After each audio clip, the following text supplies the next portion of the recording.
बिस्मिल्लाहिर्रहमानिर्रहीम। अस्सलाम वालेकुम दोस्तों, इस ऑडियो लॉग में हम स्पेसिफिकली बात करेंगे कि ये जो अचानक से पाकिस्तान के अंदर कभी नवाज शरीफ के हवाले से कुछ लोग आ रहे हैं, तस्नीम साहब आ रहे हैं कि नवाज शरीफ ने अरशद शरीफ को शहीद करवाने के लिए बंदे हायर किए और इमरान खान के ऊपर भी हमला नवाज शरीफ ने करवाया और उसके लिए भी बंदे वगैरह उसने तस्नीम से मांगे। और उसके बाद अचानक से अहमद नूरानी की एक बड़ी अच्छी खासी रिपोर्ट आ जाती है जनरल बाजवा के हवाले से, जिस रिपोर्ट के ऊपर मैं काम कर रहा हूँ और भी आगे डिटेल्स है मैं बताऊंगा उस रिपोर्ट के हवाले से। एक ऑडियो में पहले कर चुका हूँ जो कि जनरल बाजवा की बीवी के हवाले से कि उनके पास कितने एसेट्स वगैरह हैं और अहमद नूरानी की रिपोर्ट से लिए गए हैं, और एक और रिपोर्ट में उनकी बहू के ऊपर और कुछ उनके बेटों और उनके समधियों के हवाले से भी करूंगा कि ये यहाँ पर क्या हो रहा है। अब आते हैं कि ये अचानक से एक दूसरे के ऊपर लानतान शुरू हो गई है और एक दूसरे को गालियां देना शुरू हो गए। तो कुछ लोग कह रहे हैं कि यहाँ पर एक अलग तरह का नैरेटिव बनाया जा रहा है, एक और नैरेटिव भी सेल किया जा रहा है मार्केट के अंदर के इमरान खान और पाकिस्तान मुस्लिम लीग नून के दरमियान बातचीत हो रही है। वो किस तरह की बातचीत हो रही है, क्या हो रही है या नहीं हो रही, ये वो नैरेटिव है, वो भी देखते हैं कि क्या हो रहा है। और एक नैरेटिव बनाया जा रहा है कि मुस्लिम लीग नून और एस्टेब्लिशमेंट के दरमियान झगड़ा हो गया, अब इन दोनों के दरमियान बड़े इख्तलाफ हो गए और अब मुस्लिम लीग नून अपने पुराने नैरेटिव की तरफ जा रहे हैं, वोट को इज्जत वाले की तरफ, और उसके बाद मुस्लिम लीग नून इलेक्शन वगैरह स्वीप कर देगी। ये तमाम तर चीजें इस ऑडियो लॉग में स्पेसिफिकली डिस्कस करते हैं। सारा का सारा गंद है। मैं सीधी सीधी बात बता देता हूं आपको सिंपली। कुछ लोग अहमद नूरानी को बड़ा हीरो समझ रहे हैं, क्या जर्नलिज्म किया है, क्या इन्वेस्टिगेटिव जर्नलिज्म किया है, किस तरह की स्टोरी ब्रेक की है। बिल्कुल अहमद नूरानी अपने उसूलों के ऊपर खड़ा हुआ है, होगा अपने उसूलों के लिए, लेकिन मेरा उसूल सीधी सीधी बात है, मुनाफिक आदमी भी तभी सच बोलता है जब उसको मुफाद हो, जब उसको सच बोलने से फायदा हो। और जो आधी इंफॉर्मेशन ISPR कंट्रोल करके तस्नीम को कंट्रोल करके दे रही है अरशद शरीफ के मर्डर के हवाले से, ये भी एक मुनाफिकत है। अहमद नूरानी की स्टोरी भी एक मुनाफिकत है। ISPR या ISI के लोग यहाँ फौज का पिट्ठू जो तस्नीम है वो जो बातें कर रहा है वो आधी बातें कर रहा है, आधी बातों में वो नवाज शरीफ और उसके टोले को तो लपेटने की कोशिश कर रहा है, लेकिन ये नहीं बताता कि फौज ने कितना किरदार अदा किया है इस तमाम तर मामले के अंदर। सो मुनाफिक सच भी तब बोलेगा जब उसको फायदा होगा और कोशिश करेगा कि सच भी आधा बोले। सो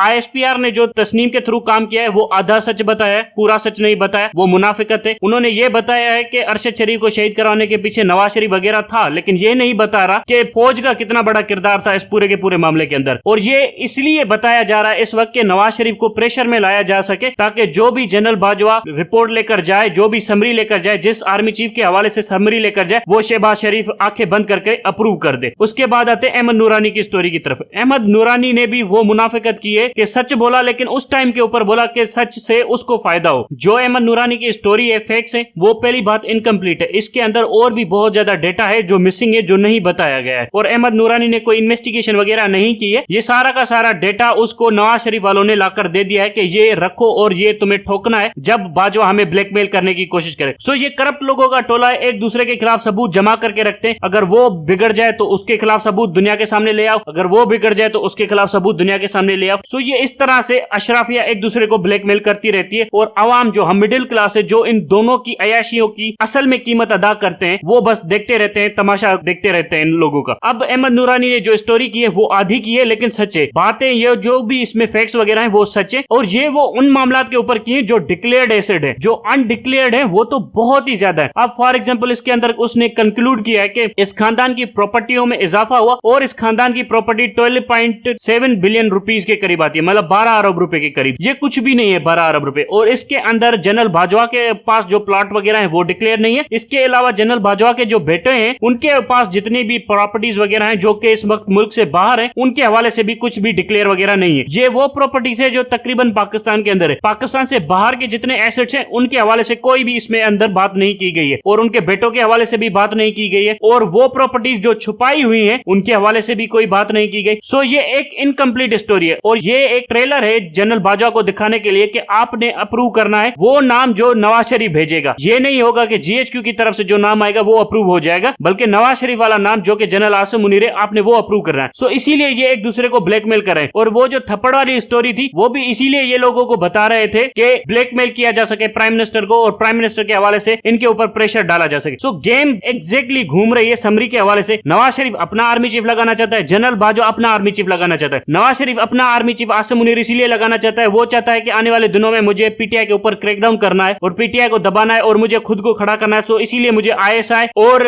आर्मी की रिसोर्सेज की जरूरत पड़ेगी। Without ISI, without army political banking में कुछ भी हासिल नहीं कर सकूंगा आने वाले इलेक्शन में, और मेरी पार्टी तबाह हो जाएगी। और अगर इमरान खान पावर में आ गया तो ये चुन चुन कर हमारे पीछे आएगा और हमारा हशर नशर बुरा कर देगा। सो इसीलिए नवाज शरीफ ISI के अंदर और आर्मी के अंदर अपने बंदे लाना चाहते हैं, इसीलिए जेएचक्यू के अंदर भी डिवाइड मौजूद है। लेकिन अब आते हैं कि जनरल बाजवा क्यों अपना बंदा लाना चाहते हैं, और यहाँ पर बताया जा रहा है कि जनरल साहिर शमशाद बड़ा प्रेगमेटिक जनरल है, बड़ा ऑनेस्ट जनरल है, ये वो सब कुछ तमाशा है। हर जनरल ने वही करप्शन की है जो जनरल बाजवा ने करप्शन की है, इसके हवाले से किसी को कोई शक नहीं रहना चाहिए। ये तमाशा होता है कि यार ये जनरल करप्ट है, वो जनरल सीधा है, सब लोग करप्ट होते हैं। जनरल कियानी ने क्या कम करप्शन की थी? और जनरल मुशर्रफ इस वक्त दुबई के अंदर बैठा हुआ है, अपनी पेंशन के हवाले से कोई दुबई के अंदर बैठ सकता है? मैं यहाँ पर रहता हूँ दुबई के अंदर, मुझे पता है एग्जैक्टली दुबई की कितनी एक्सपेंसेस है। अगर 25,000 दरहम से आपकी सैलरी कम हो तो आप भीख मांगते हुए लगोगे दुबई के अंदर। आपको एक 200 दरहम का फ्लैट भी नहीं मिलेगा, 200 दरहम की एक वो चारपाई होती है ना जैसे हमारे यहाँ पर मिलती थी सिंध के अंदर, वो भी नहीं मिलेगी शीट। यहाँ पर बात करते हैं ये लोग 600 दरहम की वो शीट मिलती है जिसके अंदर सिर्फ एक बंदा सो सकता है, वो भी महीने के लिए मिलती है, और उसके अंदर टॉयलेट वॉशरूम वगैरह भी नहीं होता, कॉमन वॉशरूम यूज करना पड़ता है। बात करते हैं ये लोग दुबई के एक्सपेंसेस को समझते नहीं। यहाँ पर अच्छा खासा बंगला है, उस बंदे का 1 एकड़ का पूरा बंगला बैठा हुआ है दुबई के अंदर। कहां से आया 1 एकड़ का बंगला दुबई में लेने की औकात? 1 एकड़ का बंगला तकरीबन 1 करोड़ रुपए का बन जाता है पाकिस्तानी करेंसी के अंदर। अब मुझे कोई बता जनरल मुशर्रफ के पास 1 अरब रुपए कैसे आ गए? ये सारे के सारे लोग करप्ट होते हैं।